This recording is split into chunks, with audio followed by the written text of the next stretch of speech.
Assalamualaikum warahmatullahi wabarakatuh. Selamat sore dari Jalan Pangeran Diponegoro nomor 1 A Wonosobo 98 FM Radio Purnama Sidi mencerahkan, inspiratif. Selamat sore sahabat Purnama Sidi dan selamat sore Cak Sun. Baik, kembali hadir di Radio Purnama Sidi Wonosobo. Pada kesempatan sore hari ini kita akan kembali bincang-bincang seputar kajian tarjih leluasa, lebih luas seputar agama.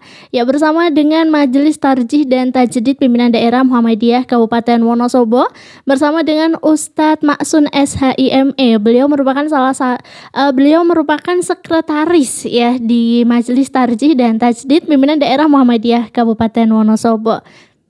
Baik sahabat Purnama Sidi dimanapun Anda berada, pada kesempatan kali ini kita akan kembali bincang-bincang terkait dengan Himpunan Putusan Tarjih Muhammadiyah. Bersama dengan Cak Sun, kemarin kita sudah membahas mengenai bagaimana sih tata cara mensolatkan jenazah ya? Ya, baik, dan ternyata ada beberapa cara ya. Kemarin kita sudah disampaikan cara yang pertama ya, Cak ya. Dan selanjutnya kita masih akan membahas bagaimana sih tata cara sholat jenazah menurut Himpunan Putusan Tarjih Muhammadiyah. Dan bersama dengan Cak Sun, waktu kami persilahkan, Cak. Bismillahirrahmanirrahim. Assalamualaikum warahmatullahi wabarakatuh. Waalaikumsalam warahmatullahi wabarakatuh. Alhamdulillahirabbil alamin, la haula wala quwata illa billahil aliyil azim. Asyhadu an la ilaha illallah wa asyhadu anna Muhammadar Rasulullah. Allahumma shalli ala Muhammad wa ala ali Muhammad. Sahabat Radio Purnama Sidi yang dirahmati Allah Subhanahu wa taala. Alhamdulillah sore ini kita bertemu kembali dalam kajian leluasa, ya, lebih luas seputar agama, khususnya berkaitan dengan putusan-putusan Muhammadiyah yang terhimpun dalam Himpunan Putusan Tarjih Muhammadiyah. Dan sore ini kita akan melanjutkan pembahasan tentang tata cara sholat jenazah. Baik. Sebagaimana yang minggu lalu kita sudah sampai kepada tata cara yang pertama.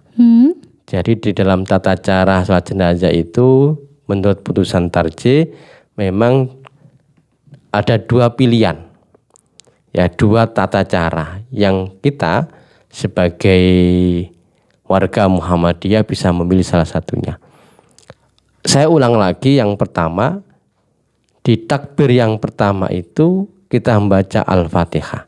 Baik. Ya, Al-Fatihah, kemudian membaca sholawat. Ya, ini takbir pertama. Kemudian takbir yang kedua kita membaca doa. Ya, Allahumma gfir lahu warhamhu. Doa untuk si mayit. Ya, doa untuk si mayit. Kemudian yang ketiga kita mendoakan secara umum. Ya, mendoakan jenazah secara umum, ya, termasuk yang gaib, yang laki-laki, perempuan, yang anak kecil dan macam-macamnya itu. Baru kemudian takbir yang keempat kita salam. Baik. Ya, ini cara yang pertama, ya. Kemudian cara yang kedua, setelah takbir yang pertama Allahu Akbar, lalu kemudian membaca Al-Fatihah. Baik. Bismillahirrahmanirrahim. Alhamdulillahirabbil alamin. Dan secara umum jumhur ulama bahwa sholat jenazah itu seluruh bacaannya adalah sir. Ya, okay. Jadi tidak jahar. Ya, jadi dibaca sir, baca Fatihah. Ya. Lalu kemudian yang kedua, takbir yang kedua setelah baca Fatihah adalah membaca sholawat kepada Rasulullah SAW. Baik. Sholawat yang ditetapkan dalam HPT itu Allahumma sholli ala Muhammad wa ala ali Muhammad kama sholaita ala Ibrahim wa ali Ibrahim, dan seterusnya itu, ya. Kemudian takbir yang ketiga itu membaca doa. Baik. Ya, doa untuk si mayit. Allahumma gfir lahu warhamhu wa'afi wa'fu anhu wa aqim nujilahu, dan seterusnya. Takbir yang keempat mendoakan jenazah secara umum. Ya, mendoakan jenazah secara umum. Allahumma gfir li hayyina wa mayyitina wa syahidina wa ghaibina wa saghirina, dan seterusnya. Lalu kemudian setelah itu selesai baru kemudian mengucapkan Assalamualaikum warahmatullahi wabarakatuh. Jadi ini tata cara sholat jenazah yang kedua ya. Jadi apa bedanya dengan yang pertama? Kalau yang pertama takbir yang pertama itu surat Al-Fatihah dengan sholawat jadi satu. Oke. Kalau tata cara yang kedua Fatihah sendiri takbir pertama, takbir kedua sholawatnya sendiri. Baik. Kalau yang pertama takbir yang kedua itu mendoakan si mayit. Kalau di tata cara yang kedua takbir ketiga ini baru mendoakan si mayit. Oke. Nah, takbir yang keempatnya itu baru kemudian ketiganya ya, takbir ketiganya itu mendoakan jenazah secara umum ya, baru salam. Sementara tata cara yang kedua takbir yang keempatnya ini mendoakan jenazah secara umum lalu kemudian salam. Ya, ini terserah warga yang mau melaksanakan sholat jenazah, mau memilih cara yang pertama juga boleh, memilih cara yang kedua juga dibolehkan. Baik. Ya. Kemudian selanjutnya, jadi kalau urutannya yang pertama di dalam pelaksanaan sholat itu adalah yang pertama adalah bahwa karena sholat itu bagian dari ibadah maka harus niat ikhlas karena Allah Subhanahu wa ta'ala. Ya, jangan sampai sholat jenazah ikut baris tetapi Belum niatnya itu karena satu dan lain hal misalnya begitu kan, bukan karena Allah atau karena ria'an nas atau karena apa, niatkan karena Allah Subhanahu wa ta'ala. Yang kedua ya, hendaknya dilakukan secara berjamaah. Baik. Ya, dan tentunya dalam ketentuan kalau kita mau netepi hadis Rasulullah maka diupayakan shop itu sampai 3. Seandainya jumlah yang ikut sholat itu sedikit, 10 orang misal gitu, tetap diupayakan 3 shop. Oke. Karena ketika 3 shop itu illahu birallahu, kecuali Allah akan mengampuninya. Ya, lebih-lebih kalau misalnya jumlah jamaahnya yang mensolatkan itu banyak, 40 orang misalnya gitu, bahkan lebih. La tusriku bi syai'a, ya, maka Allah akan mengabulkan, memberikan syafaat kepadanya. Ini cara yang kedua. Yang ketiga adalah berkaitan dengan tata cara, yang ketiga imam.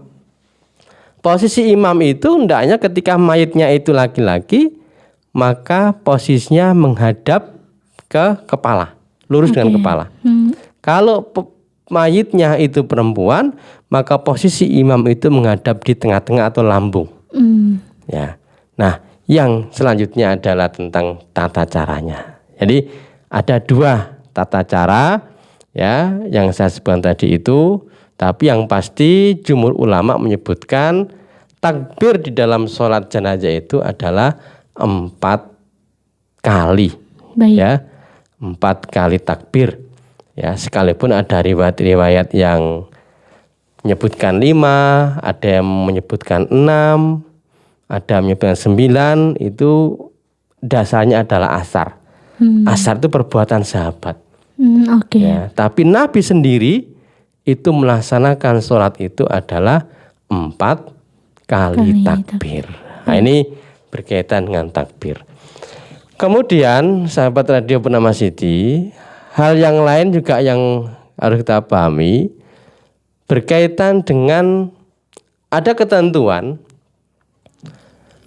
larangan melaksanakan sholat itu di waktu-waktu tertentu. Ya, pertama pada waktu matahari terbit. Baik. Yang kedua pada waktu matahari berada di tengah-tengah. Dan yang ketiga pada waktu matahari terbenam.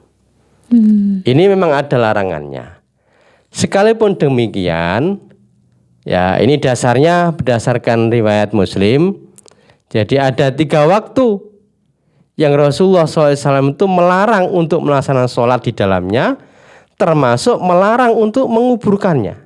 Nah, apa itu? saat matahari terbit, khina tatlu syamsi. Ya, ketika matahari terbit hingga ia agak meninggi. Jadi ini pas terbit nggak boleh, tapi agak sedikit meninggi. Yang kedua, pas matahari berada di tengah-tengah. Ya, maka harus zawal, harus agak tergelincir sedikit. Maksudnya waktu duhur itu kan zawal itu ya. Oke. Kemudian yang ketiga, ketika matahari hendak tenggelam ya atau terbenam. Ya, ini 3 larangan itu. Nah, berkaitan dengan hal ini memang ada beberapa pendapat yang menyebutkan bahwa larangan sholat itu, larangan melaksanakan sholat di waktu-waktu tersebut itu adalah melaksanakan sholat sunnah mutlak. Sementara berkaitan dengan sholat jenazah itu adalah sholat sunnah karena sebab. Nah, ulama-ulama mazhab itu berpandangan, misalnya pendapat mazhab Hanafi mengatakan sholat jenazah di waktu tersebut, di waktu ketika matahari terbit, di waktu ketika matahari ada di tengah-tengah, di waktu ketika matahari tidak terbenam, itu adalah larangan secara mutlak. Ya, larangan secara mutlak. Kecuali kecuali ada semacam adanya udzur, ya, harus disegerakan misalnya gitu kan, harus disegerakan untuk disolati misalnya gitu ya, karena ada udzur gitu ya, atau waktunya sempit atau adanya darurat ya, sehingga jenazah harus segera disolatkan. Tapi secara umum pandangan ulama Hanafiyah, ya, larangan Nabi tentang melaksanakan sholat jenazah di 3 waktu itu adalah larangan secara mutlak. Artinya dilarang. Kemudian yang kedua, menurut mazhab Maliki, sholat jenazah itu boleh dilakukan kapan saja. Ya, termasuk di waktu-waktu terlarang tadi itu. Ya, di 3 waktu tadi. Kenapa? Karena larangan itu larangan melaksanakan ibadah di waktu-waktu itu tidak termasuk larangan dalam hadis. Jadi karena ada sebab gitu loh. Oke. Ya, kalau tiba-tiba ujuk-ujuk kemudian orang melaksanakan sholat ya pas nggak ada sebab, itu dilarang. Oke. Tapi ketika larangan itu atau ibadah itu karena ada sebab, yaitu ada menyolati orang yang meninggal dunia itu, maka hal itu tidak berlaku. Maka dalam mazhab Maliki dibolehkan ya melaksanakan jenazah itu dilakukan kapan saja. Ya. Apa dasarnya? Dasarnya adalah supaya kita di dalam mulasarat jenazah itu segera untuk mengurusnya. Nah, segera itu adalah apa? Ya tidak melihat tentang waktu atau apa, begitu dimandikan, dikafani, disolati, dikuburkan itu disegerakan. Ya mungkin pas menyegerakan itu pas ada 3 waktu itu. Ya kan itu. Ini pandangan mazhab Maliki. Kemudian pandang Syafi'i juga sama, bahwa melaksanakan sholat jenazah itu boleh dilakukan pada waktu-waktu tersebut. Boleh. Kenapa? Karena sholat jenazah itu ibadah khusus, ibadah karena ada sebab, di mana larangan itu tidak masuk dalam kategori sholat sunnah yang murni. Ya, jadi larangan itu tidak masuk dalam kategori sholat ini, sholat karena ada sebab. Larangan itu berlaku bagi orang yang melaksanakan sholat, baik sholat fardu maupun sholat sunnah secara mutlak. Tapi kalau sholat sunnah karena ada sebab, maka hal itu dibolehkan. Ya, ini pandangan ulama-ulama Syafi'iyah. Kemudian ini termasuk didukung oleh Imam Nawawi dalam Majmu' Syarah Muhadzab itu. Kemudian mazhab Hambali, dalam pandangan mazhab Hambali ini, sholat jenazah memang tidak dianjurkan dilakukan pada waktu-waktu 3 waktu tadi itu, Mbak. Baik. Jadi waktu pada saat matahari terbit, pada saat matahari berada di tengah-tengah, pada saat matahari tidak terbenam. Ya. Jadi tidak boleh kecuali adanya darurat untuk disegerakan. Ya kalau dalam konteks hukum itu ya dihukumi makruh. Ya kan? Ya dihukumi makruh. Ya. Jadi larangan itu larangan makruh.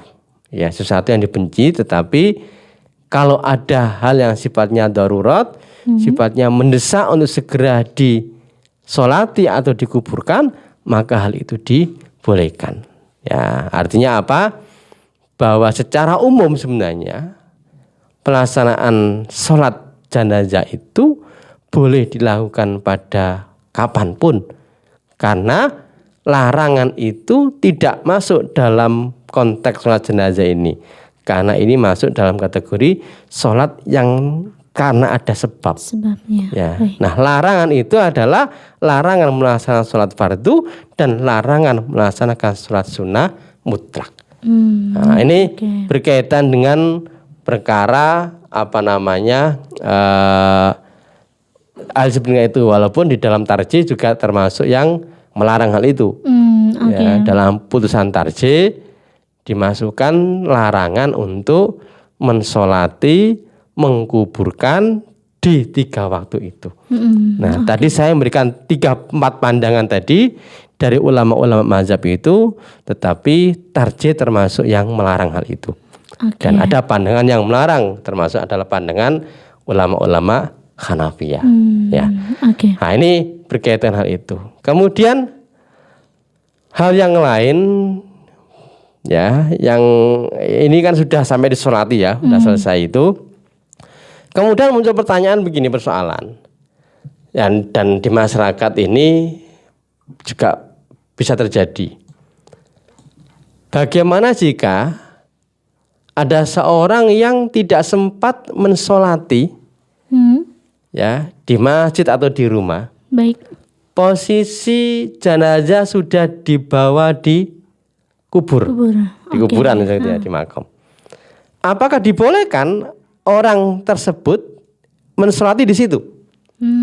Ya, misalnya begini, Mbak Dia. Jadi saya punya teman gitu ya, yang teman ini meninggal dan saya nggak sempat untuk mensolatinya di masjid atau di rumah itu. Saya bisa baru datang itu ketika jenazah sudah dibawa ke makam. Nah, apakah dibolehkan bagi orang yang tidak mendapati sholat jenazah sebelum dikuburkan itu dapat melaksanakan sholat pada saat di kuburan itu? Nah, ini ada 2 pandangan ya berkaitan hal ini, bisa dilihat di dalam Al-Mawsu'ah Al-Fiqhiyah Kuwaitiyah, semacam ensiklopedi fikih ya, fikih perbandingan yang diterbitkan oleh negara Kuwait ya. Ada 2 pendapat. Pendapat pertama membolehkan. Ya, boleh Mbak Dia. Orang melaksanakan sholat di kuburan karena memang ia tidak sempat untuk mensolatkan ketika jenazah itu masih di masjid atau di rumah. Ia baru dapatkan itu ketika jenazahnya sudah di makam. Apa dasarnya? Dari hadis Abi Hurairah, semoga Allah meridhai, bahwa ada seorang perempuan fikis sotil mar'ati allati kanat takumul masjidah. Jadi ada seorang perempuan yang biasanya perempuan ini nyapu resik-resik di masjid. Fas'alaha anha an-nabi sallallahu alaihi wasallam. Lalu kemudian Nabi itu bertanya tentang perempuan ini. Ya, dengan beberapa sahabat. Ini kemana perempuan yang biasa nyapu itu? Kok ini sudah tidak nyapu? Lalu para sahabat menjawab, faqalu matat. Ia sudah meninggal ya Rasulullah. Lalu Rasulullah mengatakan, afala kuntum adantumuni? Mengapa kalian tidak memberitahuku saat ia meninggal? Ya, jadi seolah-olah sahabat meremehkan, wah dia itu perempuan biasa gitu ya. Sehingga Nabi tidak menghabari, sahabat tidak menghabarkan kepada Rasulullah bahwa orang yang biasa nyapu di masjid itu sudah meninggal. Lalu Nabi mengatakan, "Dulluni ala qabriha, tunjukkan kepadaku di mana kuburannya." Ya, fadulluhu. Lalu kemudian sahabat-sahabat itu menunjukkan kuburan si perempuan tadi itu. Fasholla 'alaiha. Kemudian Nabi sholat di atasnya. Ya, jadi Nabi sholat. Muttafaqun alaih. Wajada Muslim sumaqala inna hadil kuburo mamlu'atun dulmatan al-aliyah. Kuburan dipenuhi dengan kegelapan terhadap penghuninya. Sehingga Allah menyinarinya dengan sebab sholatku untuk mereka. Ya, jadi ini yang menjadi dasar yang membolehkan sholat jenazah di kuburan itu. Ya. Kemudian yang kedua, hadis dari Ibnu Abbas, anna Rasulullah sallallahu alaihi wasallam shalla ala qabri ba'da ma tufina fakabbara alaihi arba'an. As-Sahih akhrajal Bukhari wa Muslim, ya. Jadi sesungguhnya Rasulullah sallallahu alaihi wasallam itu salat ala qabri, di atas kuburan. Ya mungkin karena enggak sempat nyolati di masjid atau di rumah. Ba'da ma tufina fakabbara alaihi arba'an. Setelah dikuburkan. Fakabbara alaihi, kemudian Rasulullah takbir arba'an 4 kali. Ya, jadi ini yang menjadi dasar bolehnya melaksanakan sholat itu di atas kuburan.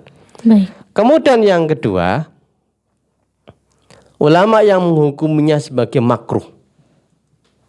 Ya, makruh.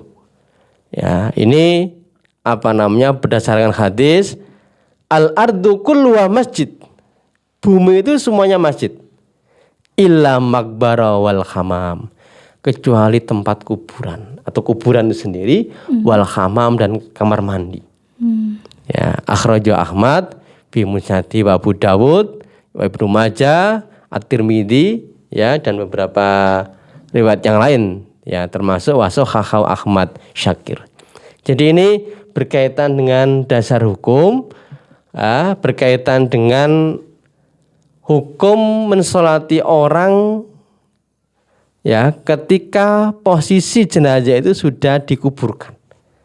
Maka ada dua pendapat itu, ada yang membolehkan dan ada yang memakruhkannya. Baik. Nah, saya kira ini berkaitan dengan tata cara sholat jenazah itu. Kira-kira gitu Mbak Dia. Oke, baik, terima kasih banyak Cak Sun ya. Mungkin ada closing Cak untuk pertemuan kita pada sore hari ini Cak Sun. Baik, sahabat Radio Purnama Sidi, jadi pelaksanaan sholat jenazah itu ada dua tata cara tadi itu, ya, tapi bahwa